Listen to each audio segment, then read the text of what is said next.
Edgar Allan Poe. De hecho, fue un gran traductor de la obra de Edgar Allan Poe.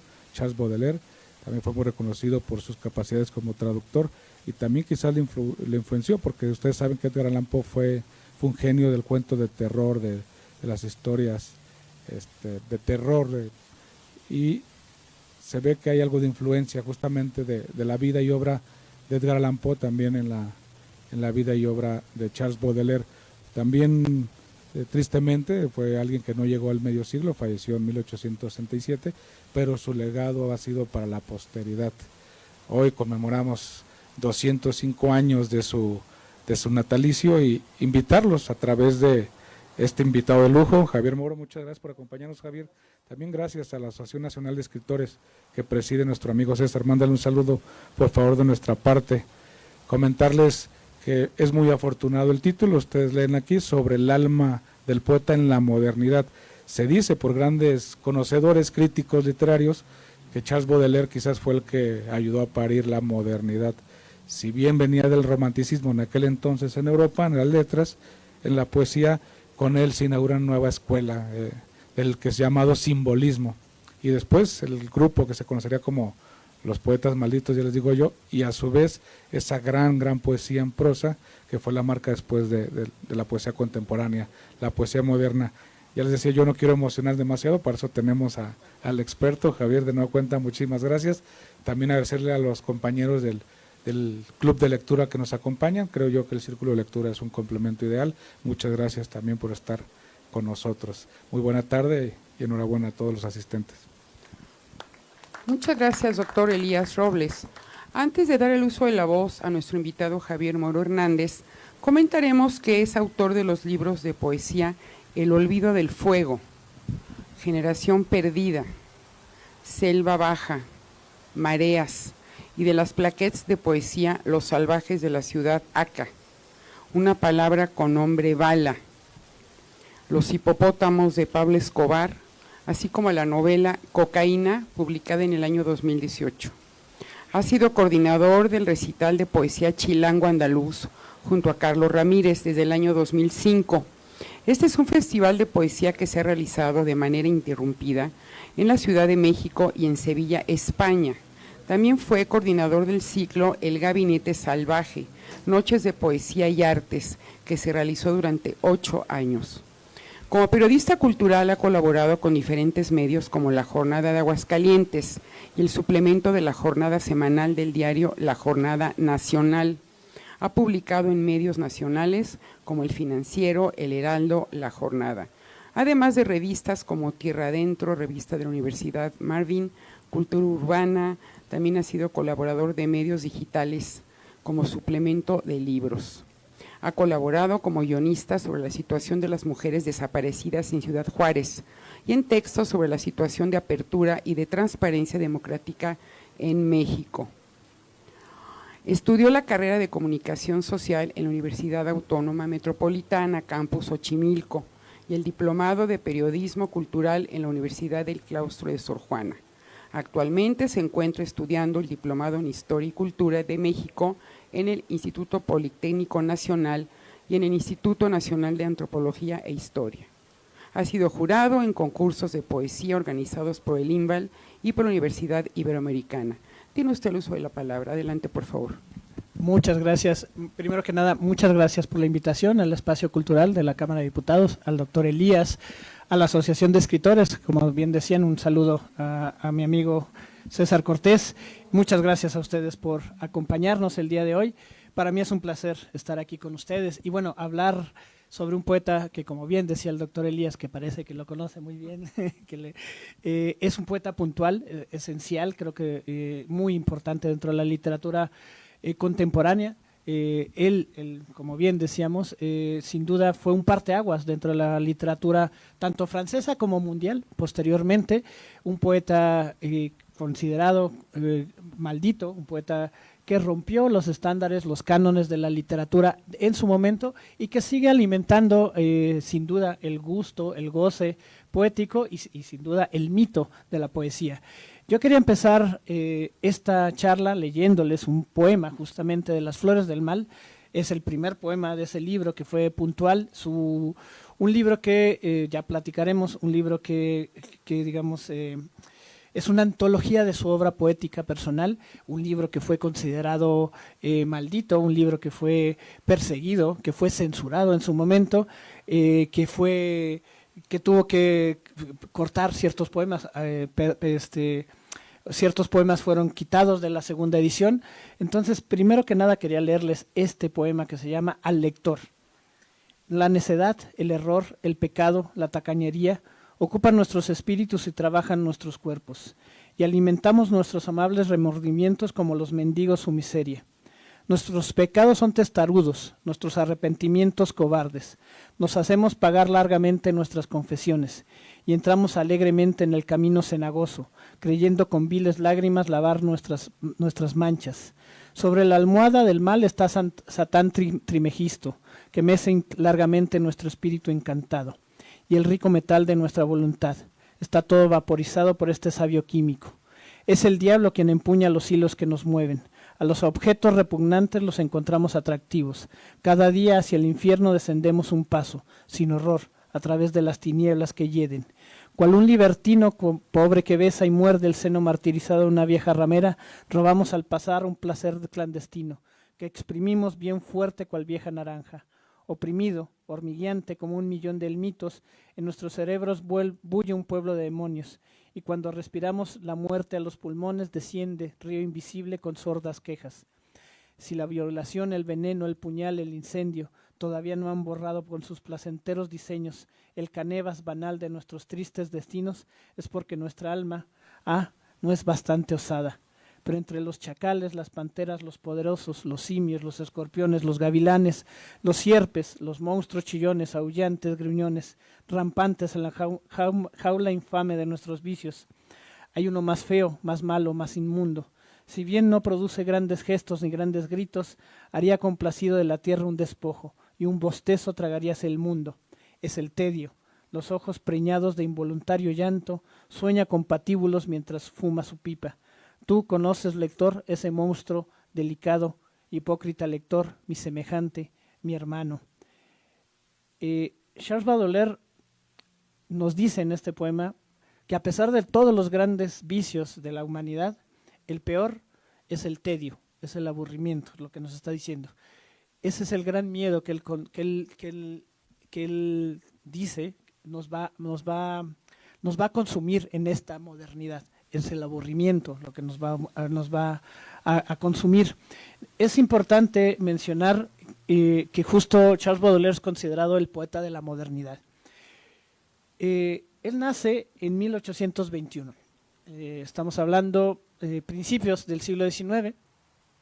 Su padre es un hombre que se dedicó a la carrera eclesiástica, que abandona a la carrera eclesiástica, fue pintor, fue maestro de familias, fue maestro privado de familias pudientes de la Francia de finales del siglo XVIII a principios del siglo XX, y que muere, se casa con la mamá de Baudelaire cuando tiene 60 años, tienen a Baudelaire en 1821, y el papá de Baudelaire muere en 1826, o sea, 4 o 5 años después del nacimiento de Baudelaire. Lo deja, su madre es una mujer joven, y les deja una herencia más o menos grande, que se le dará al poeta a los 18 años. Eso, digamos, será parte de su vida, una parte importante de la vida de Baudelaire, porque justo cuando él hereda, cuando llega a los 18 años, se inscribe en la universidad, le dan su herencia y se dedica a malgastarla o a gastarla en placeres mundanos. La fiesta, las drogas, él también tendrá algún libro, lo platicaremos en un momento más, sobre los placeres mundanos, sobre las drogas. Digamos, esa vida disipada será una de las partes esenciales de la vida, de la biografía de Charles Baudelaire. 1821-1867, como bien decían, es un escritor que no llega al medio siglo, muere a los 46 años de edad. Es una vida muy activa, tanto periodísticamente, tanto poéticamente, como socialmente, ¿no? Es un poeta que, digamos, lo que podemos ver es que tiene a lo largo de su carrera una serie de grandes escándalos poéticos. Su vida será cortada por esta, digamos, por esta visión un tanto necesaria de malgastar tanto su energía como su capital económico. Eso hará que su familia en algún momento tome las riendas de su dinero, se le quite digamos, la administración de su propio dinero y se le ponga un tutor económico. Su familia además lo intentará enviar en algún momento a un viaje alrededor del mundo hasta la India para que él, digamos, siente cabeza. Él de ahí escribirá algunos poemas muy importantes que se reunirán en el libro de Las Flores del Mal, algunos muy famosos como el Albatros, pero él se retira de ese viaje, se detiene en la isla de Mauricio y regresa a París con el dolor, digamos, de su madre, una relación que además podríamos decir una relación muy intensa con su madre, con el enojo de su padrastro. Pero aquí me quiero detener y hacer un poco los antecedentes históricos, culturales de lo que estamos hablando. 1821 nace Charles Baudelaire.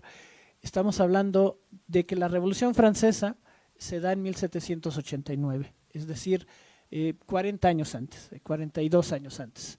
La Revolución Francesa es el punto culminante y el punto de inicio de lo que podríamos llamar la transformación cultural del modernismo, la modernidad.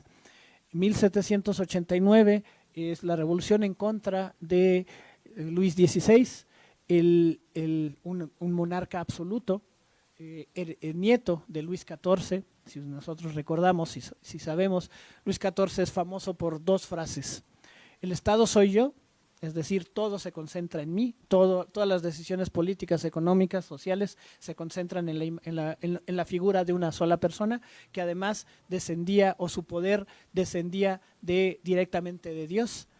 Y después otra gran frase muy famosa es: después de mí el diluvio, es decir, después de mí la destrucción. ¿Qué pasa? Después de la muerte de Luis XIV viene Luis XV, Luis XVI, que son reyes, monarcas absolutos muy débiles, pero que concentran el poder absoluto. Todas las decisiones tienen que pasar a través de su visión, de sus decisiones, a pesar de que se rodean de primeros ministros, de una corte. Pero bueno, hay muchos escándalos muy famosos en esa época. Se dice que muchas de las decisiones las tomaban las favoritas del rey, es decir, las amantes del rey. Y entonces lo que podemos ver es una clase política, una nobleza de cierta manera autoritaria, muy autoritaria, que consideraba que sus decisiones eran sagradas, pero además muy corruptas. Entonces eso va provocando el desgaste y el descontento social. Ese descontento social estallaría en 1789 con una Revolución Francesa que, bueno, tendremos entre sus grandes obras la Declaración de los Derechos del Hombre y, por otro lado, un principio de democracia, que sería muy mal visto y que aterraría a las otras monarquías absolutas, a los otros imperios que eran enemigos de Francia, pero que en ese momento, pues por una cuestión de solidaridad de clase, se pusieron en contra de la Revolución Francesa. Es así como inician las guerras en Francia. Austria, Alemania, en ese momento Prusia, Inglaterra, inician esos ataques contra la Revolución Francesa, que curiosamente terminaría en el llamado Primer Imperio. Napoleón Bonaparte, el gran corso, que sería un general que iniciaría como general de la Revolución Francesa para instaurar posteriormente la monarquía, reinstaurar la monarquía como un imperio y pelear en contra de los enemigos de Francia en estas famosas guerras napoleónicas que se extenderían muchos años. Baudelaire nace 40 años después, ya no gobierna Napoleón Bonaparte ya fallecido, pero este espíritu revolucionario se ha expandido por el resto de Europa.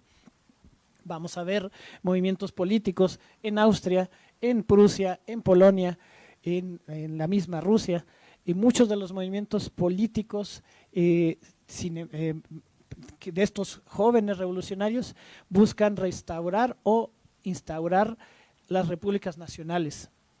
Polonia, Rumanía, lo que es Serbia, digamos, todos estos estados que estaban siendo controlados por los grandes imperios, estas nacionalidades que formaban parte de los grandes imperios, buscan volver a nacer, buscan instaurarse. En ese sentido es donde surge el romanticismo poético y político. Ya existía durante la época, digamos, de Napoleón Bonaparte. La octava sinfonía de Beethoven está dedicada a Napoleón Bonaparte. Beethoven fue considerado un músico, un artista, un compositor romántico. Ya teníamos a Goethe, el Sturm und Drang, el movimiento poético de jóvenes que buscaba restaurar el nacionalismo alemán. Ese nacionalismo que bulle, que está hirviendo por todos lados, genera grandes obras poéticas, grandes obras musicales. Ese movimiento poético se convierte en el movimiento de los jóvenes revolucionarios. Sin embargo, 1821 para 1840, que es cuando Baudelaire se instala en París ya para estudiar en la universidad, para Baudelaire ese movimiento romántico está desgastado, está gastado, y lo que se ha instaurado es una especie de nuevo régimen. Ya gobierna Napoleón III y lo que vemos es la instauración de un movimiento político que se llamará modernidad, en donde las grandes fortunas, las grandes familias con más poder económico de la burguesía, es decir, de las clases medias que han crecido muchísimo a través del comercio y la industria, la revolución industrial que se está generando, se empiezan a casar con las familias nobles, la antigua nobleza, muy golpeada por las guerras napoleónicas, y estas nuevas clases sociales elitistas estarán instaurando un régimen político conservador. Este régimen político conservador busca perpetuar la riqueza, generar más riqueza, una riqueza que además se nutre en muchos sentidos del colonialismo del siglo anterior y de las nuevas reglas de comercio que finalmente favorecían en ese sentido a los grandes imperios europeos. Ese nuevo orden mundial, por llamarlo así, es lo que conocemos como la modernidad. Algunos críticos, algunos filósofos mencionan, cuando nosotros hablamos de modernidad, estamos hablando de que todo lo demás, la visión anterior fue pasada y es anticuada. Nosotros somos los modernos, somos los mejores, y claro, en ese momento se está hablando de grandes cambios tecnológicos, la revolución industrial, la máquina de vapor por un lado, la posibilidad de producir grandes bienes de consumo a una velocidad inusitada, textilmente hablando, pero también los grandes cambios tecnológicos, la fotografía, por ejemplo. La fotografía que Baudelaire considera es el primer crítico de arte que habla sobre las posibilidades artísticas de la fotografía, algo que nadie más estaba viendo porque la fotografía se consideraba justamente un lujo. Es decir, ¿quién podía pagar una fotografía en ese momento? Pues las grandes familias que se retrataban, que tenían la posibilidad de pagarle a los fotógrafos de ese momento una fotografía con toda la familia reunida. Es decir, no existían las cámaras portátiles, no existían los celulares, obviamente. Es decir, la fotografía era la posibilidad de reproducir la realidad, pero a un costo alto. Sin embargo, Baudelaire considera que esa tecnología se va a abaratar, va a ser más fácil de hacerlo, y eso va a ser la posibilidad de que todos accedamos a esa tecnología y que la realidad sea atrapada por todos nosotros. Esa es una de las primeras críticas que hace Baudelaire a la modernidad. Es decir, por un lado tenemos a estas grandes familias conservadoras, a estas grandes fortunas conservadoras, y por otro lado tenemos a una gran masa de seres humanos que se están trasladando de los campos a las ciudades y que se van a convertir en mano de obra de las grandes industrias. Pero muchas de estas familias, de estas personas se están trasladando a las ciudades, están siendo, por un lado, siendo obligadas a malbaratar su trabajo, pero por otro lado, a vivir bajo las normas morales de esa burguesía que tiene el control político de la sociedad. Baudelaire, como les decía al principio, provenía de una familia de clase, digamos, una clase noble, pequeña nobleza, por decirlo así, pequeña burguesía, se diría Marx. Esa pequeña burguesía es muy conservadora. La madre de Baudelaire se vuelve a casar 6 meses después de la muerte de su padre con un militar, en ese momento coronel, que posteriormente llegará a ser general del Tercer Imperio, de Napoleón III. Un general que, digamos, por sus características personales es muy autoritario, por sus características familiares es una familia muy autoritaria, que verá con muy malos ojos la vida disipada de Charles. Entonces, tenemos ahí, dentro del estándar familiar, los grandes conflictos sociales del cual él hablará también, ¿no? Tenemos una familia de la pequeña burguesía que crece, que empieza a tener mucho más dinero, pero que tiene sus cánones y sus valores familiares siendo muy conservadores. Es decir, ahí Charles, por ejemplo, el tema del dinero será un tema muy controversial. El padrastro de Charles quiere quitarle la herencia, quiere que la herencia sea controlada por ellos, porque no es menor, son 50,000, 100,000 francos de la época. Podríamos hablar de 3 millones de euros actualmente, más o menos 5 millones de euros. Entonces, no es menor la cantidad de dinero que tiene Charles que quiere dedicarse a una vida disipada, a una vida de placer, a una vida de goce y a escribir.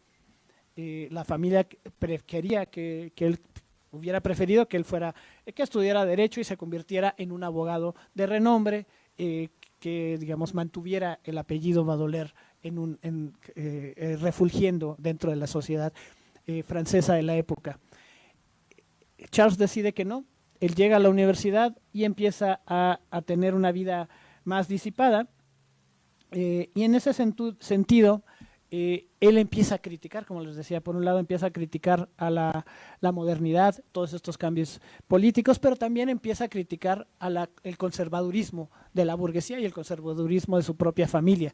Entonces, esa crítica, ¿cómo la hace? A través de su propia vida. Él decide que su vida se va a convertir en una obra de arte, y en ese sentido también anticipa a los poetas malditos. Es decir, la vida se convierte, no solo es escribir, sino también vivir intensamente, construir intensamente, beber intensamente, no dormir, escribir todo el tiempo. Es decir, la vida del artista se convierte en sí misma en una obra de arte. Si nosotros revisáramos la vida de los artistas del Renacimiento y anteriormente, eran considerados artesanos, básicamente. Ellos trabajaban para alguien más, básicamente, o particularmente con la iglesia o con la monarquía, y muchas veces su nombre formaba parte de un taller, necesitaban un mecenas, necesitaban que alguien patrocinara su obra de arte, y por lo regular trabajaban en palacios y en grandes iglesias. Con la modernidad eso deja de ser así. Los artistas se vuelven independientes. De cierta manera se tienen que buscar la vida, y muchos deciden tratar de participar en la academia, buscar su trabajo en el Estado, trabajar ya sea como burócratas, como abogados. Pero tenemos este grupo de poetas, que posteriormente serán llamados como los poetas malditos, que deciden que no, que su vida muchas veces va a ser una vida disipada, con muchos conflictos económicos y con muchos problemas de salud. ¿Por qué? Porque han decidido ir en contra de las reglas. Esa es una cuestión muy interesante porque ir en contra de las reglas sociales, culturales, económicas, por lo regular implica un costo económico por un lado, pero también un costo de salud, y al final de cuentas Baudelaire pagará eso y morirá a los 46 años. Sin embargo, su vida se convierte en un hito, en un ejemplo de cómo queremos vivir o de cómo los artistas quieren vivir, siendo a contracorriente, pero también siendo la vanguardia. En ese sentido también lo veremos, y en ese sentido también es donde justo Baudelaire abre una brecha, la brecha de los poetas y de los escritores que deciden sacrificar su vida en aras de una obra mayor, pero también de una obra que critique a la sociedad. Baudelaire es considerado, como les decíamos, para algunos su obra es la crítica y la síntesis de la época. Fue el precursor del simbolismo y probablemente también fue la crítica y la síntesis del romanticismo. Es considerado también el padre del decadentismo, que justo apela o aspira a escandalizar a la burguesía. Se corresponde con un espíritu nuevo y precursor de la percepción de la vida urbana. Eso es otro tema que hay que tratar. Y además estableció para la poesía una estructura basada en las correspondencias, otras bases perceptivas. Las correspondencias equivale, por ejemplo, hay varios poemas de Baudelaire en donde él va caminando por la urbe, por la ciudad. Hay que considerar este otro tema. La modernidad, el siglo XIX, es cuando la ciudad se vuelve el epicentro cultural de la vida. Anteriormente las ciudades eran pequeñas, vivían pocas personas, obscuras, no había iluminación pública o había poca iluminación pública, entonces la vida social se hacía de día. Con la iluminación, con la posibilidad de la luz eléctrica, que es otro elemento, otro avance tecnológico, la vida social, se extiende hasta la noche, hasta altas horas de la noche. Es decir, la gente puede pasear, puede ir al teatro, puede salir del teatro e ir a los restaurantes y después irse a los bares, a las cantinas de la época y digamos, después continuar la vida nocturna, que es lo que pasa con Baudelaire. Y eso se debe a la modernidad tecnológica. Digamos, ese avance tecnológico también nos permite socializar de otra manera. Baudelaire se convierte en un crítico de eso, pero también en un poeta que hace estas correspondencias, es decir, técnicamente tiene que ver con qué me hace sentir.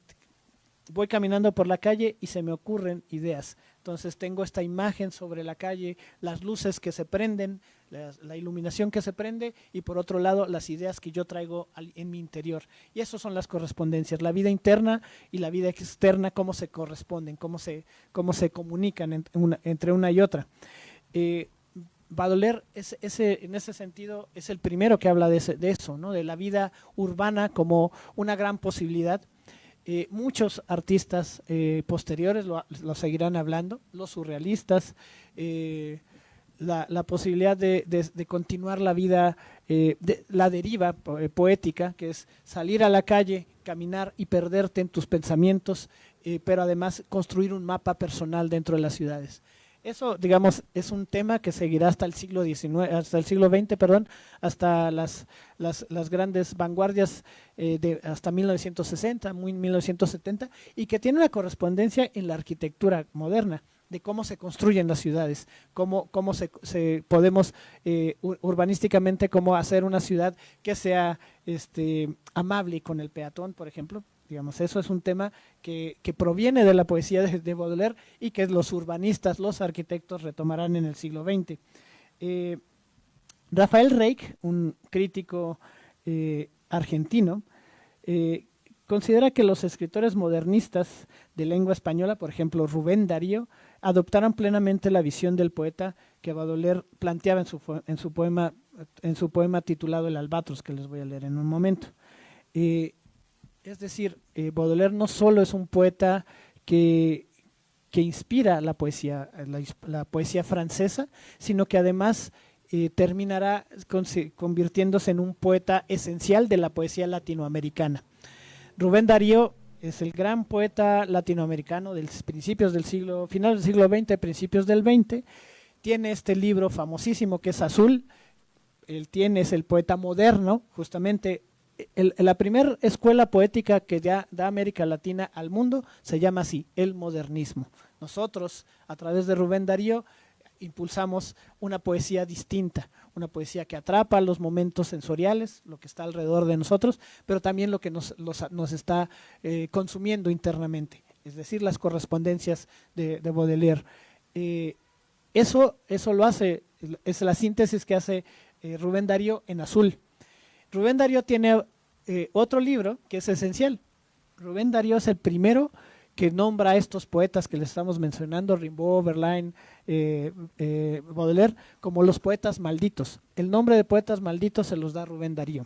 Es decir, nosotros desde América Latina nombramos a estos poetas esenciales para nosotros, importantísimos como culturalmente, pero somos nosotros los que, a través de la voz de Rubén Darío, el que los bautizamos así, como los poetas malditos. En ese sentido, nosotros, la poesía de Baudelaire no solo es una poesía que inspira a estos poetas franceses, que llegará hasta la poesía, hasta los movimientos vanguardistas, hasta la vanguardia, hasta los surrealistas, los dadaístas, sino que además tendrá una vena hacia América Latina, a través de Rubén Darío, y posteriormente con Octavio Paz, que también fue un gran lector de Baudelaire. Es decir, la poesía contemporánea mundial, o por lo menos occidental, se nutre de la poesía de Baudelaire. Aquí les quería leer otro pequeño poema, un extracto de otro poema que se llama El gato. En mi cabeza se pasea como en su propio aposento un gato fuerte, suave y encantador.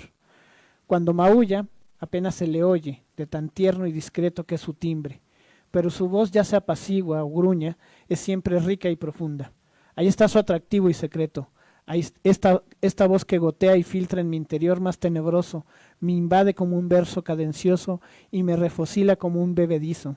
Ella adormece los dolores más crueles y contiene todos los éxtasis para decir las frases más largas. No necesita palabras. No hay arco que rasque mi corazón, instrumento perfecto y que haga con más majestad cantar su cuerda más vibrante que tu voz, gato misterioso, gato seráfico, gato extraño, en quien todo, como un ángel, es tan sutil como armonioso. Hay que recordar este primer verso que dice, en mi cabeza se pasea, como en su propio aposento. Es decir, está hablando de un gato que no existe, está en su cabeza, es un gato que él mismo está, que él está recordando, nos está trayendo, nos está hablando de su pelaje, pero no existe, está recordándolo, está hablando de un gato que vive en su cabeza. Es decir, la correspondencia entre espíritu y lo externo. Quería hablarles un poquito también de otras dos escuelas poéticas, dos escuelas literarias a las cuales él se opone, que es el realismo, ¿no? Él fue amigo de Balzac, el gran escritor francés, uno de los grandes genios literarios, pero él se opone a esa escuela literaria. El realismo es esta escuela literaria que busca retratar la realidad y trasladarla tal cual a la página en blanco, a la página literaria. Y él dice, es que eso nos hace perder la imaginación, nos hace perder la posibilidad del espíritu. Esa palabra espíritu es muy, muy importante dentro de la literatura baudelairiana y después en otros de sus grandes seguidores, porque se trata de una palabra, de un concepto que ya no tiene esta relación con lo religioso. Nosotros muchos hemos escuchado esa palabra en relación con la religión.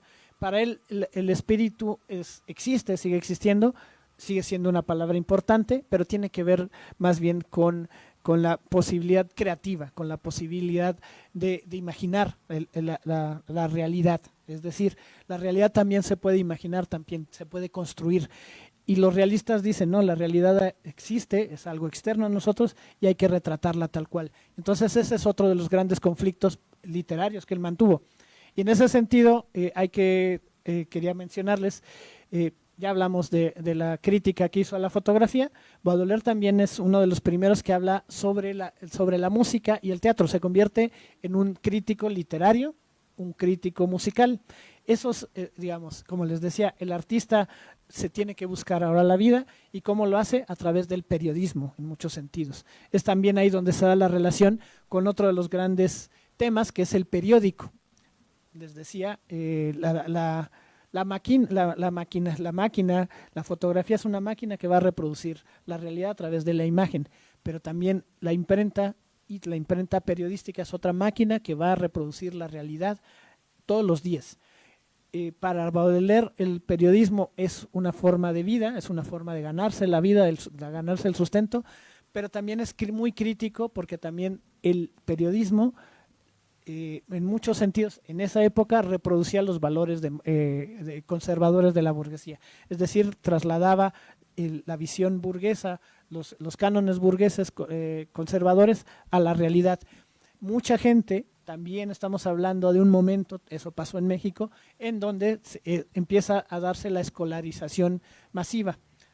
Recordemos que hasta el siglo XVIII la escuela era privada, y muchas veces la gente no accedía a la escuela más que a través justamente de las escuelas religiosas, de los monasterios, o tenías que tener preceptores, es decir, maestros privados.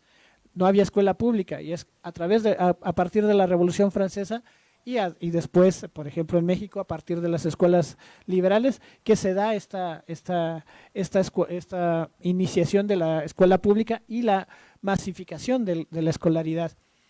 Mucha gente empieza a leer, mucha gente puede acceder a esa maravilla que es la lectura, pero mucha gente lee periódicos, porque es lo que tiene más a mano y es lo más barato.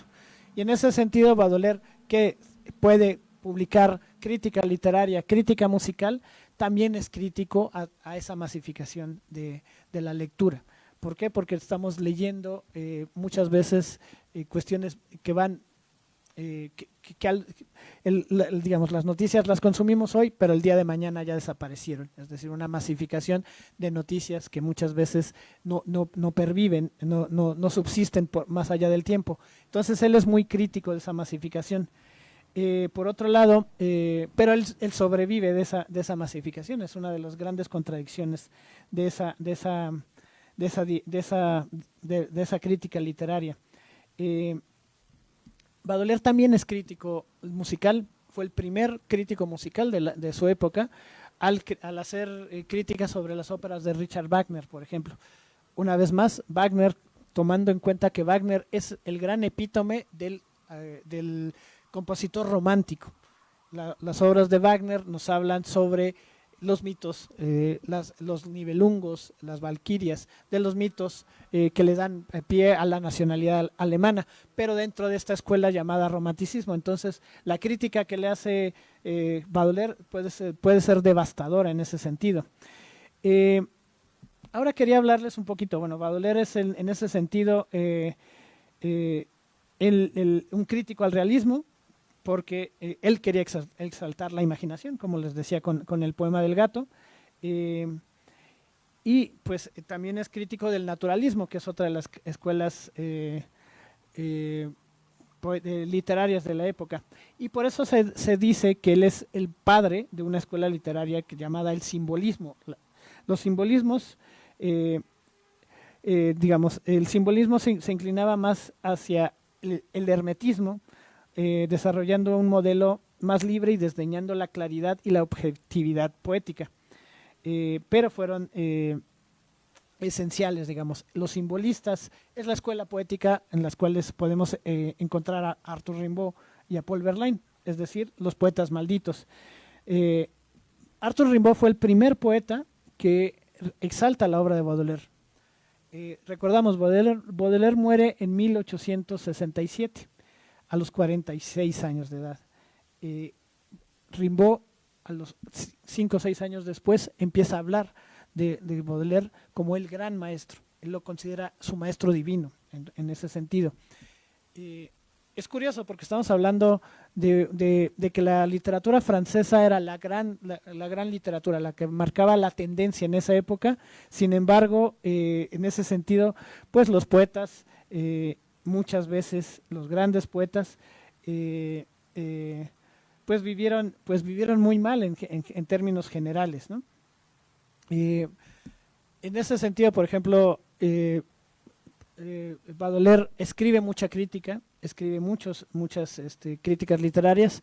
Sin embargo, no es un artista que por los problemas económicos que ya les mencionaba, no terminaba digamos, como si se dice ahora, no llegaba a fin de mes, por decirlo así, ¿no? Sufría mucho para llegar a fin de mes, tomando en cuenta también su vida disipada, ¿no? También era una persona que tenía muchas deudas,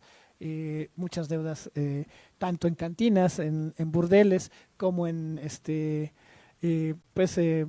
con sastres, porque además quería, como era un pequeño burgués o venía de una familia con posibilidades económicas, gastaba en comida, gastaba en ropa, gastaba en bebida, y después estaba endeudado, y entonces cambiaba mucho de casa justo para evitar o para escapar de sus acreedores. Y escribía mucho, vivía una vida disipada, pero escribía mucho, publicaba mucho. Muchos de los poemas de Las Flores del Mal se publicaron en periódicos antes de ser reunidos como libro.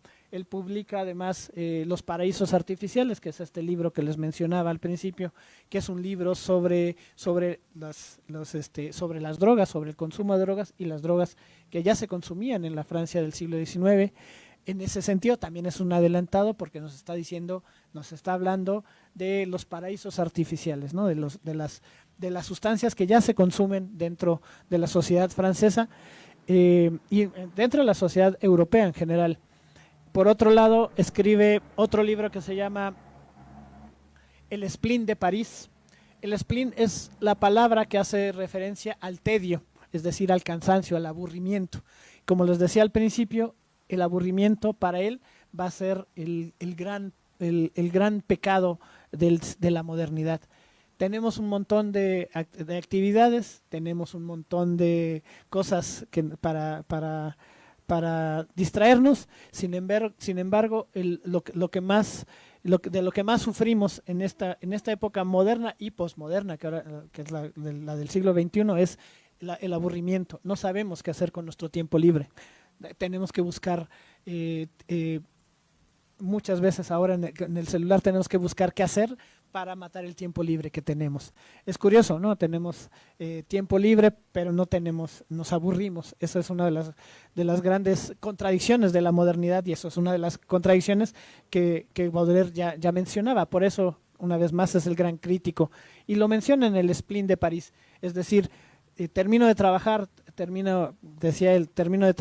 y después, ¿qué hago con mi tiempo libre? Y por eso la deriva, y por eso salir a la calle, y por eso escribir y caminar para llenar ese tiempo libre y para llenar y digamos, nutrir mi espíritu. Y el otro gran libro de Baudelaire es el considerado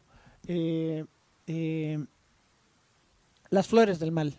Las Flores del Mal es un libro, él se tuvo que ir a principios de 1863, se fue a vivir a Bruselas.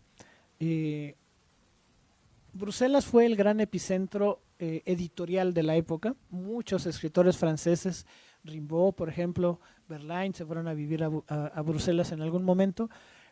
¿Por qué? Porque las leyes belgas de imprenta eran más laxas que las leyes francesas de imprenta.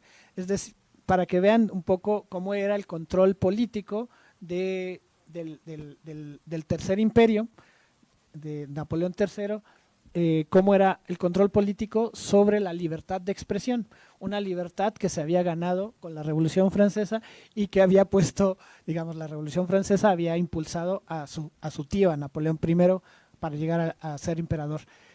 Napoleón III, su sobrino, tenía unas leyes muy estrictas y de hecho se dice que la que revisaba muchos de esos textos era su esposa, la emperatriz Eugenia, que le gustaba mucho la poesía, pero era muy conservadora en sus gustos literarios, y entonces a ella le daban extractos de los libros que se iban a publicar, y ella decidía quién sí y qué no, y qué poemas podían ser publicados dentro de los libros que se publicaban.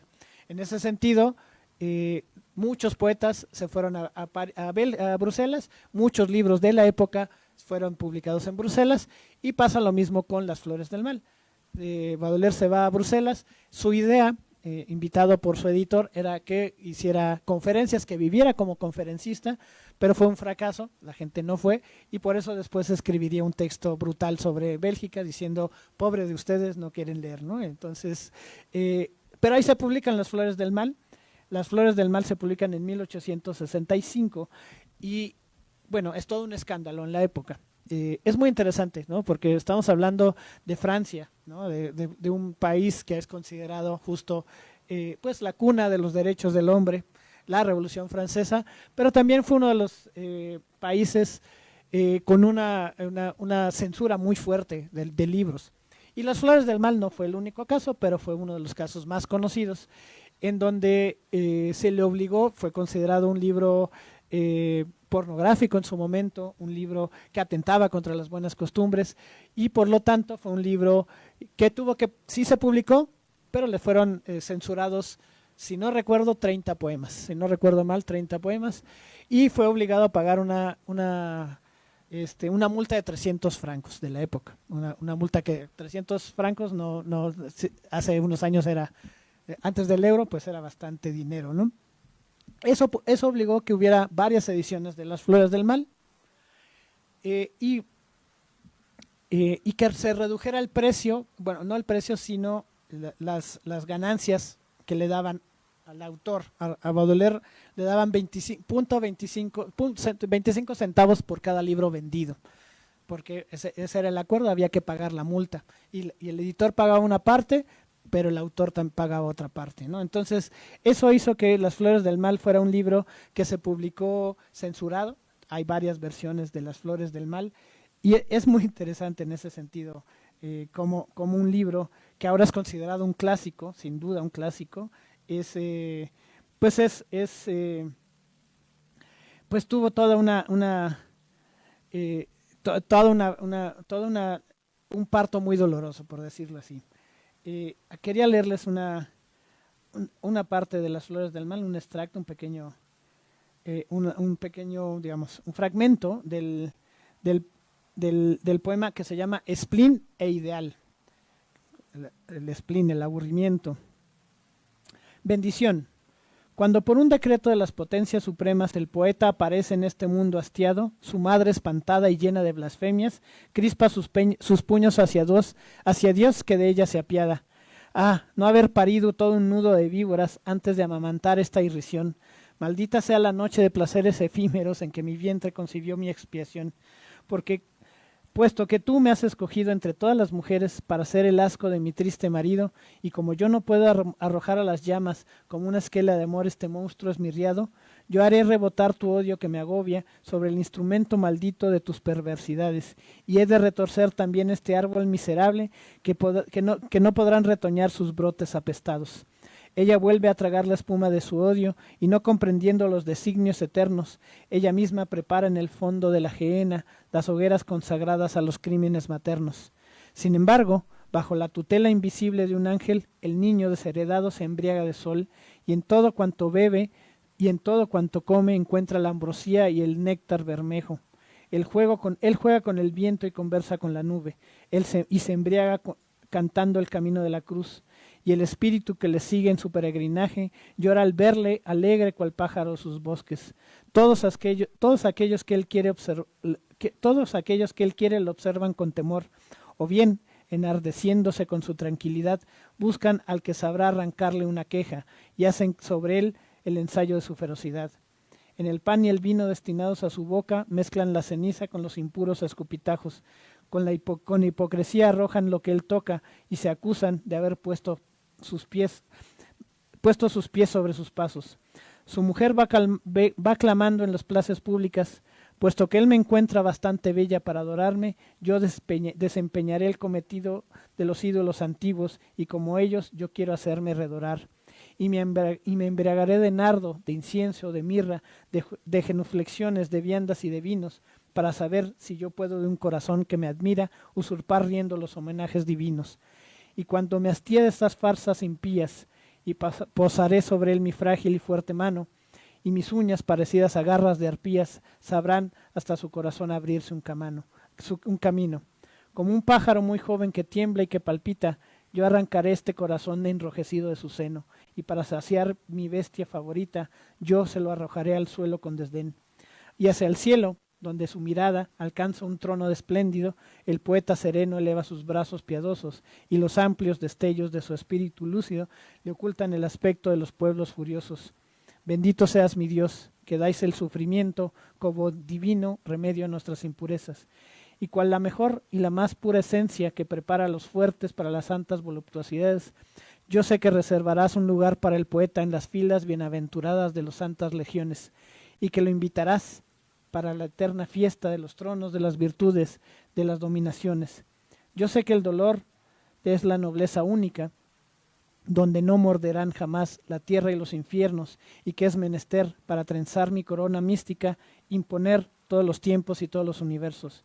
Pero las joyas perdidas de la antigua Palmira, los metales desconocidos, las perlas del mar, por vuestras manos engastadas, no serán suficientes por esa hermosa diadema resplandeciente y diáfana, porque no será hecho más que de pura luz, tomada en el hogar santo de los rayos primitivos, y del que los ojos mortales en su esplendor eterno no son sino espejos oscurecidos y dolientes.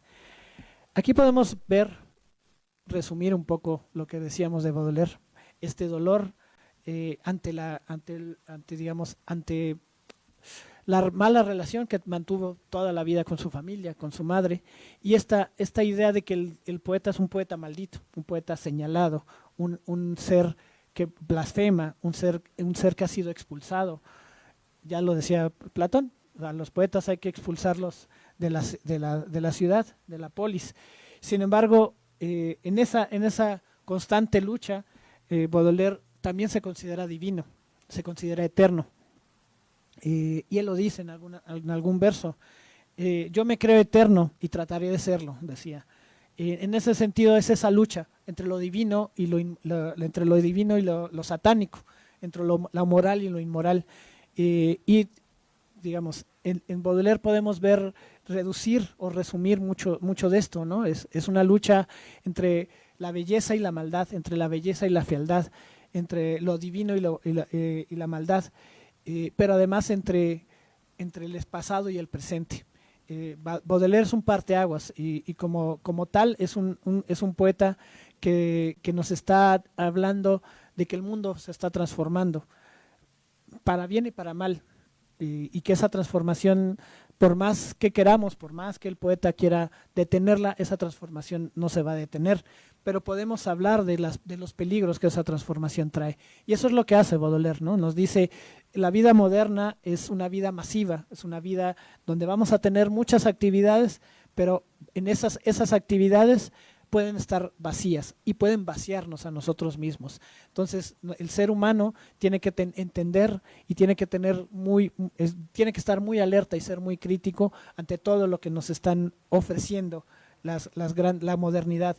Los grandes espectáculos, el cine, el cabaret, el teatro, los grandes avances tecnológicos, la fotografía, el cine, los automóviles, llegar al espacio, también son una cara que después veremos se transforma en una cara brutal, que serían las guerras, por ejemplo. La Primera Guerra Mundial, 1914, 40 años después de la muerte de Baudelaire, es una guerra por los nacionalismos, es decir, por la visión de las cuales hablaban los románticos. Sí, el mundo se transformará, la Primera Guerra Mundial será también un parteaguas, pero será una forma de que la modernidad nos enseñará su peor rostro. Y Baudelaire ya nos lo advertía. La revolución industrial nos permite grandes cambios económicos, una vida más estable, una vida más cómoda, pero también producirá armas, bombas, metralla. Entonces Baudelaire en ese sentido es un autor que nos está advirtiendo de esa doble cara de la modernidad, tanto la cara activa como la cara demoníaca, ¿no? Como la cara divina, como la cara demoníaca. Y en ese sentido es donde él dice hay que extraer belleza de la fealdad, hay que extraer belleza de todo este dolor. Baudelaire es un anticipado a su época, y no solo es un anticipado a su época, para mí es un poeta contemporáneo de nosotros, es un poeta que nos sigue hablando de muchas cosas, y por eso yo creo que los poetas malditos siguen atrayendo tanto, ¿no? Esa búsqueda de la belleza, esa búsqueda de la santidad a través del sacrificio, un sacrificio que implica a veces conocer el lado más oscuro de la vida, el lado más horrible de la vida, el lado más satánico de la vida, por decirlo así. Baudelaire en ese sentido nos anticipa mucho y también nos antecede, pero también es un contemporáneo de nosotros. Y creo que Baudelaire por eso sigue siendo un autor leído, un clásico contemporáneo, por decirlo así, y un autor que nos está dando lecciones, que nos sigue dando lecciones. Como decíamos, publica poco, al final de cuentas, son solo 4 libros los que se publican en vida de Baudelaire. Se han publicado algunas otras cosas, entre ellos las correspondencias con su madre, recientemente en el 2022, perdón. Entonces vemos a un autor que sigue fascinando a los lectores, y sigue fascinando justo por esa visión de la modernidad, porque nos sigue hablando de nuestra realidad. En ese sentido yo creo que Baudelaire eso es un clásico, es el que nos habla del espíritu de la época, una época que es la modernidad y que nosotros seguimos viviendo, ¿no? Nosotros vivimos dentro de ese mundo que se construye en la época en que Baudelaire estaba vivo. Somos sus herederos de muchas maneras, y somos sus contemporáneos de otra manera, ¿no? Entonces, bueno, yo quería terminar aquí esta charla, espero que les haya gustado. Muchas gracias por su atención.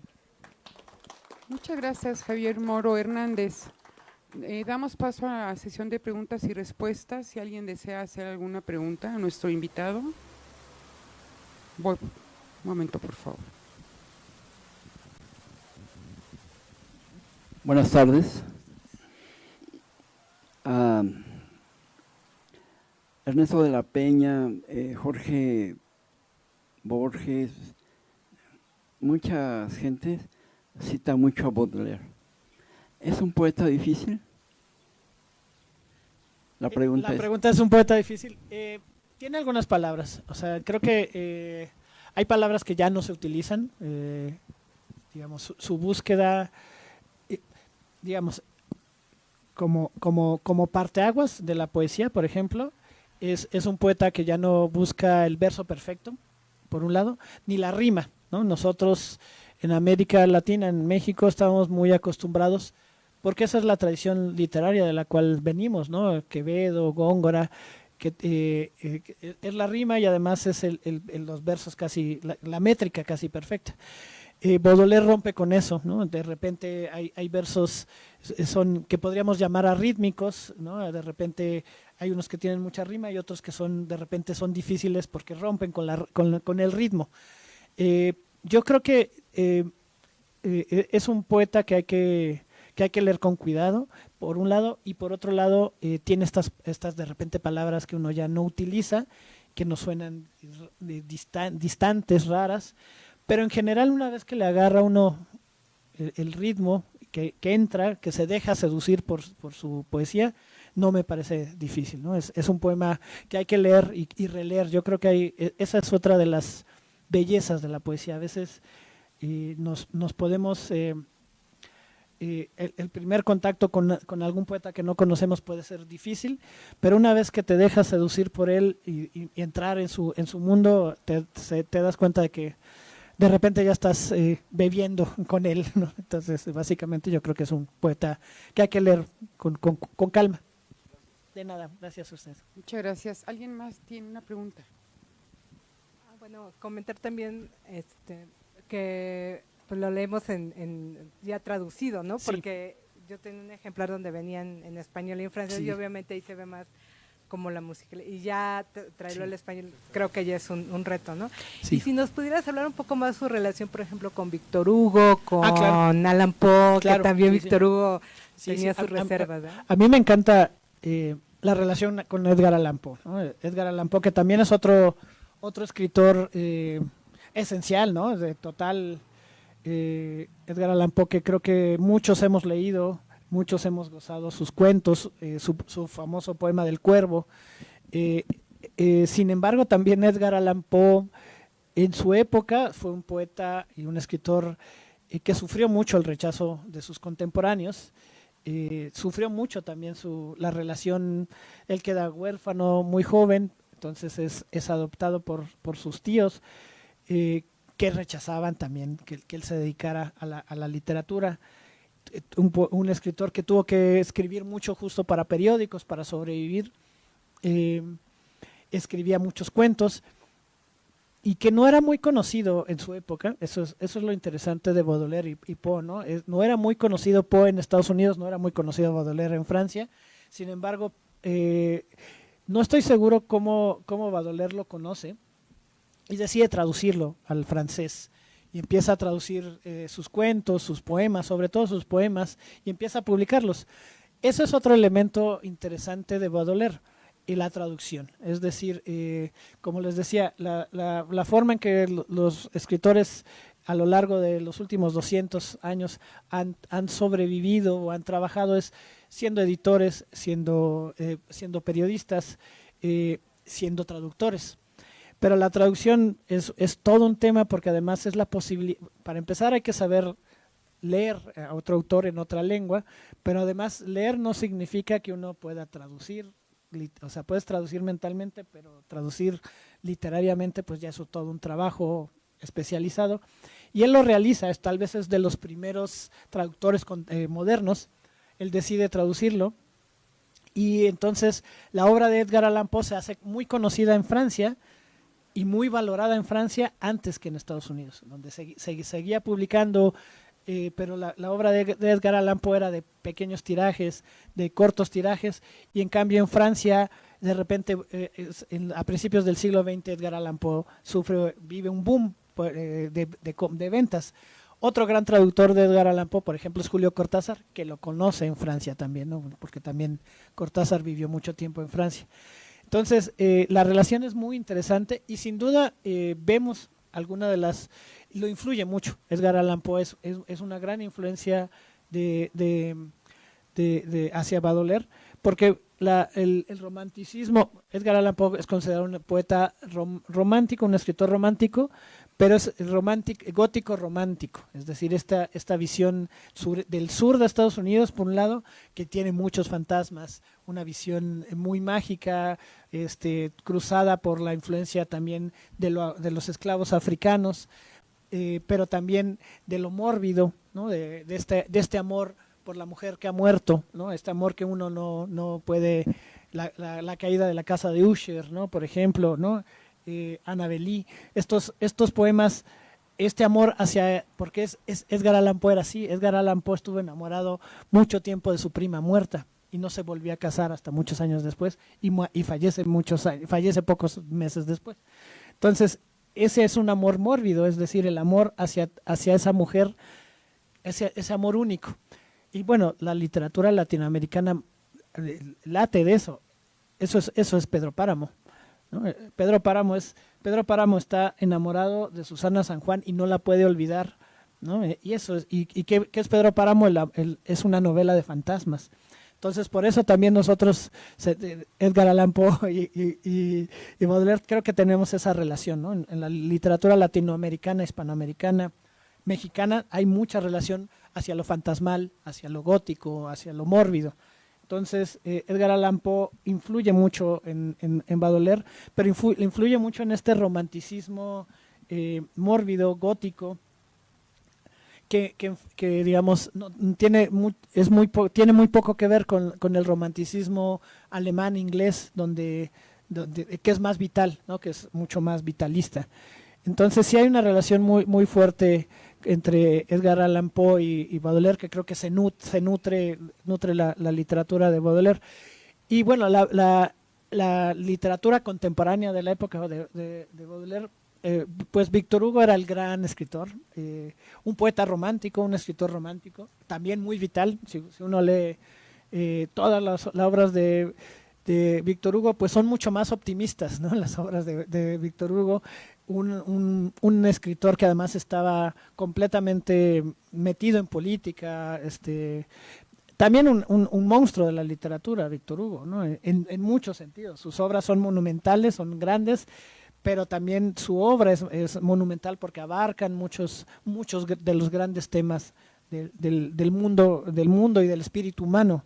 Entonces, Baudelaire y Víctor Hugo, y bueno, Víctor Hugo es un ejemplo de un escritor triunfador, ¿no? Él vivía bien, vivía en una gran casa, publicaba en grandes, lo invitaban al Senado de Francia, su voz era escuchada.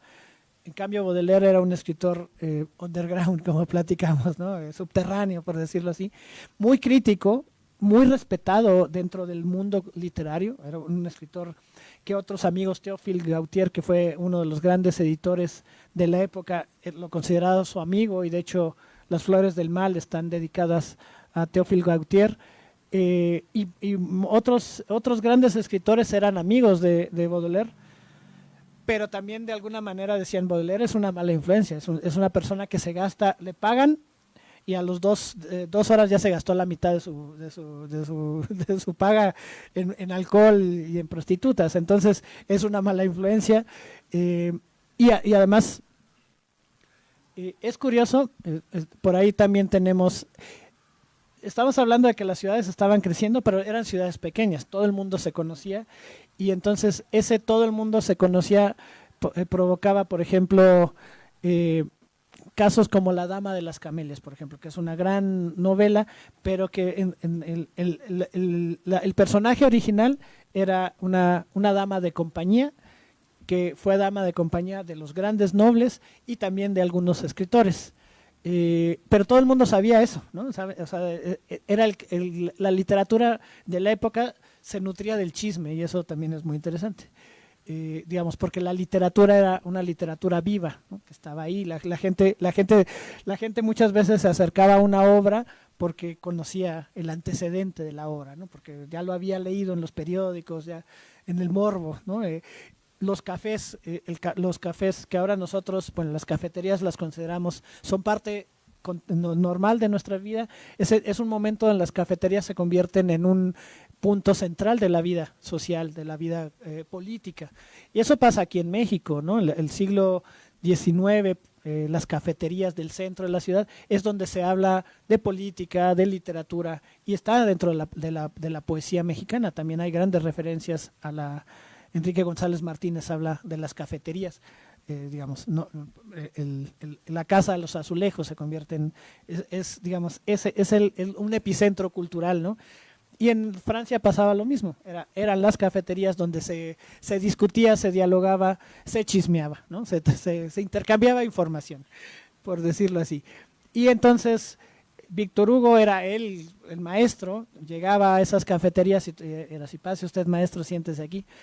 Y Baudelaire era un tipo medio apestado, ¿no? Que llegaba y era así al rincón, pero era muy respetado, su visión crítica era muy respetada. Entonces, los grandes enfrentamientos, que eso es algo que entre amigos se menciona, ¿no? En México tuvimos estas grandes discusiones entre Octavio Paz y Carlos Monsiváis, por decirlo así.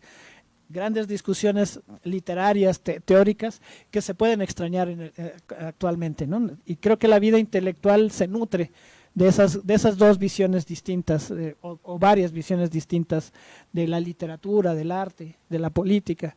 Y en ese sentido, pues Víctor Hugo y Baudelaire eran dos choques, dos visiones completamente opuestas, y creo que también dos grandes monstruos, ¿no? Sin duda, Víctor Hugo era